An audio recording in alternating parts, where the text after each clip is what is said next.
Hello everybody, this is High Lord Tamerlane with another Obscurity in Miniature.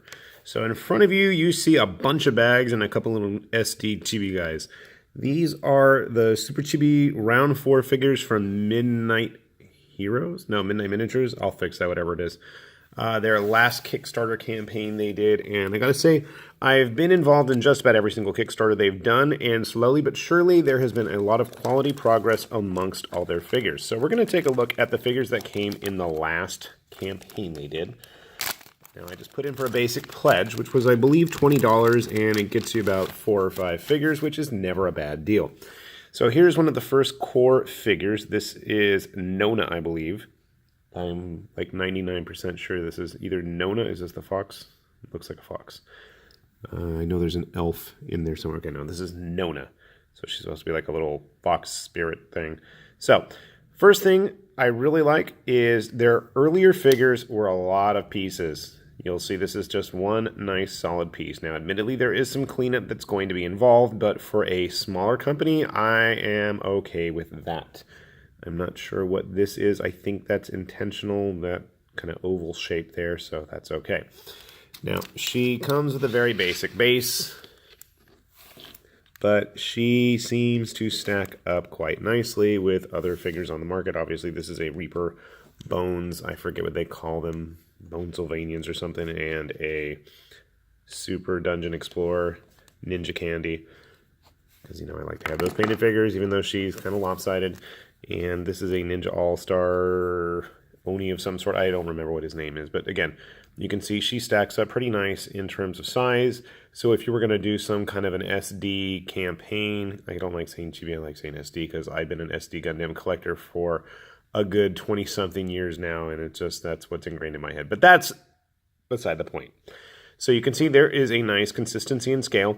They're going to look probably pretty similar in terms of overall figure proportions once they're painted up. And the fact that they're one piece makes things a whole lot easier. And again, minimal cleanup, that's always a nice one. So that was Nona. As we get Candy back on her feet there. And our Oni friend. And let's take another look at one of the core figures now. As I just said, I do like the fact that they're all mostly one piece. Our next figure, sadly, is 2 whole pieces. This is Sakura. So you can see she's got kind of a skull mask ninja thing going on there. Her head looks a little bit larger than the other figures, and I just dropped her whole other piece, which is a pair of swords. So that's not a big deal. Now, I gotta say, her cast looks a lot nicer than Nona's. It seems like it's gonna be nice and easy to paint.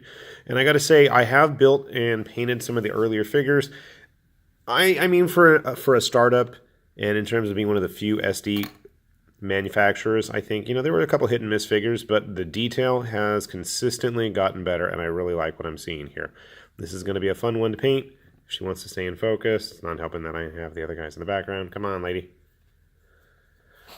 Don't she? Oh. Okay, I don't know what I'm doing now. There we go.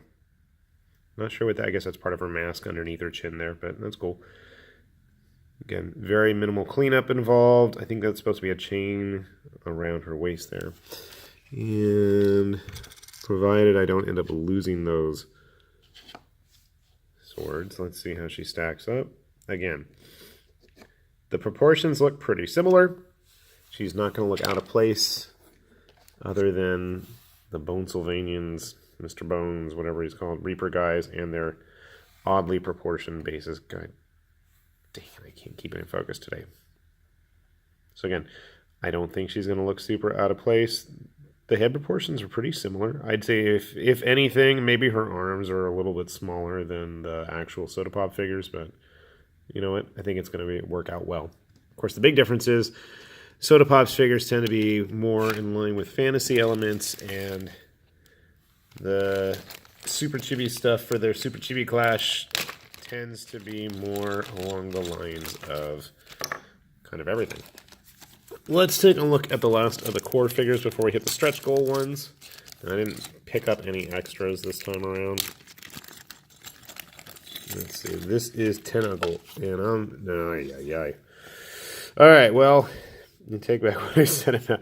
Well, before I start complaining, I guess. Now you can see he is mostly one piece. And I got to say, I mean, that's a really nice looking cast. He's looking pretty cool. I'm assuming those are scabbards on the swords or a little pitted or something. But that's not the biggest issue I've got there. There's a couple little pieces. So it looks like the main thing is his horns and the crest on his helmet. And I guess his hands. His hands might be a fun challenge. But, I mean, really, the details look nice and deep, so once he's primed and ready to paint, I think that's going to be a real benefit. A couple of the other earlier figures I had, like Takata and Jax, the shinobi-looking dude, and the Brieros-looking Appleseed guy, I had some real issues with trying to discern where parts started and stopped, so this is a definite plus. I have no idea what else is in my hand. A base, an axe, a hammer, horns. Is there anything that goes in the middle there? Maybe not. I'm going to dump it on the ground here. Let's see. I guess that's everything. I thought something would go there in the middle of his helmet, but I guess not. That's okay. He's going to be an interesting one to paint. I mean, he almost looks like a regular proportioned dwarf rather than an SD guy, so that's kind of interesting. We'll set him to the side. And then we go on to our stretch goal figures that we got. This first one I've got here is Seti. She was an elven thief. And again, I think this figure would be perfect in Super Dungeon Explorer. Really nice, clean, deep casting cuts. You can see all of her studs on her earrings. You can see her piercings there, the eyebrows. You can see the belt and the details in the clothing, hilt on the sword. So this is going to be a nice, easy to figure out what exactly I'm painting figure. And another plus, only one piece. And last but not least is our friend Damien Kane. And Damien comes to us in one piece. Damien was from the original, very first Kickstarter I believe they did. And his pose was a kind of funky one. I'll be honest, I liked the concept of the original figure. I did not like the actual figure. This is looking a lot more better. There's definitely been some big improvement. I'm not sure who MidKnight has sculpting their stuff, but definitely kudos to them. I'm really liking this one. Not as much of a dynamic action pose, but it works. The proportions, I think, are a lot better. I like his big nightmare-looking Soul Calibur type sword. And since he's one piece and he actually has enough of a slot of base, even though there's a little bit of flash in the way there. Let's see there. You can get a better look at how he stacks up. Oh, keep in mind he's not fully attached to that base yet, but you can see I think he's not going to be completely out of place with the stuff that's already on the market. So kudos to MidKnight Heroes, Miniatures, MidKnight, whatever you are. I'm sorry, Nataku. I totally drawn a blank here, and I'm sure as soon as I finish filming this and uploading it, I'll remember which one it is. Regardless, Super Chibi Clash, Super Chibi Heroes, whichever they may be, are really nicely going to fit in with the few SD manufacturers on the market. So that is definitely a plus. I like that, and I'm hoping that a lot of the concept art they've shown off in various Kickstarters, especially with the Gundam Astray looking mecha dudes, eventually gets their way into the line.